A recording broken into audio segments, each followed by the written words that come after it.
Ondoa mawazo haya kama kweli unataka kupungua uzito. Kwanza kabisa unakuta watu wanasema mimi mwili wangu ni wa asili. Kupungua ni kujitesa. Sina muda kabisa, lakini pia mwili wangu hauniwashi. Hizi sababu ukiziacha, kuna uwezekano wa wewe kupungua uzito pamoja na nyama uzembe. Hakuna mwili wa asili kama ukitaka kupungua uzito.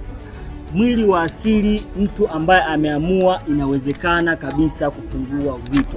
Sawa, mwili wako haukuwashi, lakini pia watu wanaosema hivyo ni mara nyingi sana watu wao unakuta wanene kupitiliza, lakini pia wana uzito mkubwa, lakini bado anasema mwili wake haumuwashi.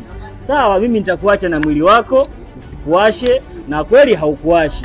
Lakini kwa yule ambaye anataka kupungua uzito, anataka kuondoa kitambi, nyama uzembe, huenda ni mwanamke, lakini unatamani kuwa na muonekano mzuri na unatamani kuvaa nguo nzuri na wewe upendeze, chukua namba kwa bio nikupe ushauri mzuri ambao utakusaidia ili upate matokeo ya kupungua uzito kirahisi zaidi.